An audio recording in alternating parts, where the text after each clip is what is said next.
Ada pertanyaan yang sering sekali diutarakan kepada kami. Ada mitos di kalangan kaum muslimin, sebagian kaum muslimin, bahwa nanti apabila kita melaksanakan umum haji, amal kita yang buruk ini akan dibalas di sana oleh Allah Subhanahu wa taala. Karma gitu ya. Ya, semacam hukum karma, Ustaz, di tanah suci itu, Ustaz. Gimana pendapat antum, Ustaz, mengenai hal ini? Ya, barakallahu fikum, jazakallahu khair Pak Agumi pertanyaannya. Jadi memang banyak banget orang bilang, ini saya takut banget umroh nih. Kalau umroh nanti perbuatan buruk yang kita lakukan di Indonesia ini dibalas sama Allah di sana. Betul. Ini sebenarnya sih gangguan dari syaitan. Gangguan dari setan. Jadi kita mesti paham konsep setan itu mengganggu manusia ibadah. Dia paling nggak suka kalau ada orang beribadah. Jadi nanti setan bisa lihat cara mana yang paling ampuh untuk nyetop manusia ibadah. Nah, biasanya orang tuh kenanya dari sini gitu loh. Ya. Ditakut-takutin bahwa nanti itu dapat hukuman loh. Padahal kalau kita melihat hadis-hadis Rasulullah SAW tentang berangkat umroh apalagi haji, itu luar biasa. Semuanya motivasi agar kita berangkat. Ya kan? Rasulullah SAW mengatakan al-umratu ilal umrah kaffaratun lima bainahuma. Umroh ke umroh itu adalah penghapus dosa. Justru kita pengen dihapus dosanya gitu berangkat gitu loh.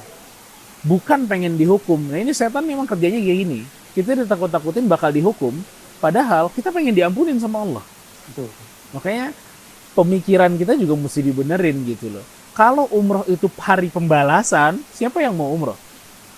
Gak mungkin gitu loh. Dan Allah tidak sekejam itu. Anda datang untuk ibadah, lalu Allah berikan hukuman pada Anda. Enggak. Allah nggak sekejam itu gitu loh. Pemikiran kita tentang Allah tuh harus husnudzan, bahwa dengan kita meminta ampun kepada Allah lewat ibadah kita yaitu umrah, ya Allah akan memberikan kita ampunan, Allah akan memberikan kita kebahagiaan, bukan kesulitan gitu loh. Gimana pikiran-pikiran ini nih dari setan juga gitu loh. Dan anehnya nih, orang yang justru bilang, gue takut umroh nih, takut dibales, dia nggak takut maksiat, itu yang aneh. Padahal kan yang mesti dia takutin, kalau Anda maksiat, Anda baru dihukum. Kalau Anda ibadah, Anda tidak akan dihukum. Umroh kan ibadah. Tapi yang Anda justru nggak takutin itu maksiat. Ini aneh, makanya ini permainan dari apa? Setan gitu.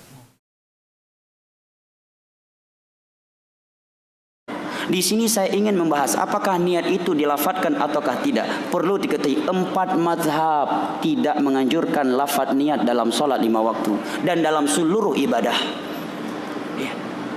Jelas ya? Syekhul Islam Ibnu Taimiyah menyatakan bahwa melafadzkan niat pada sholat 5 waktu itu tidak datang dari Nabi, tidak datang dari para sahabat Nabi, para tabi'in, tabi'ut tabi'in, dan 4 imam mazhab. Lalu siapakah yang pertama kali mencetus pendapat melafadzkan niat dalam sholat 5 waktu?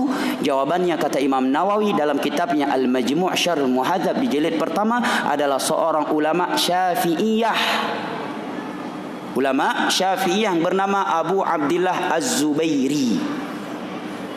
Kata Imam Nawawi, dia ini keliru dalam memahami ucapan Imam Syafi'i dalam kitab Apa ucapan Imam Syafi'i dalam yang saya hafal dengan lafadznya? Kata Imam Syafi'i, wa ammas salatu fala budda minan nutqi biha. Kata Imam Syafi'i dalam kitab wa ammas salatu fala budda minan nutqi biha. Adapun salat maka harus diucapkan, kata Imam Syafi'i dalam kitab Imam Abu Abdillah Az-Zubairi memahami bahwa maksud Imam Syafi'i adalah niat. Maka kata Imam Nawawi ini keliru. Ulama-ulama yang lebih senior daripada beliau dari ulama Syafi'iyah menyatakan memahami tidak demikian, dan yang datang setelah mereka menyalahkan pemahaman Abu Abdillah Az-Zubairi. Karena ini maksud oleh Imam Syafi'i dengan ucapan beliau wa ammas salatu fala budda minan nutqi biha adalah takbiratul ihram. Artinya takbiratul ihram harus diucapkan, harus terdengar oleh dia, tidak boleh di dalam hati, bukan niat. Jelas ya? Kemudian Imam Nawawi pun mulai membahas setelah itu definisi niat. Beliau menukilkan ucapan Ghazali, ya, kemudian Imam Al-Haramain Al-Huwaini, bahwa yang namanya niat itu adalah maksud dan tujuan hati. Tatkala dia keluar dari rumah dengan maksud melakukan sebuah salat, itulah niat. Ya, dan itu tidaklah batal dengan sebuah aktivitas kecuali sebuah aktivitas yang dia membatalkan niatnya. Begitu keluar dari masjid, niatnya untuk sholat. Kata Nabi, kalau niatnya untuk sholat, maka setiap langkah menghapuskan dosa atau mengangkat sebuah derajat. Tiba-tiba dia batalkan. Nggak jadilah ke masjid, mau jualan saya. Berarti batal niatnya. Jelas ya? Adapun dengan ngobrol di jalan tadi dan seterusnya yang semisal dengannya itu tidaklah membatalkan niat. Ini yang ingin saya sampaikan. Karena sebagian orang menyangka itu pendapat Imam Syafi'i. Sungguh tidak. Ini dari sisi ilmiah, dari sisi penukilannya.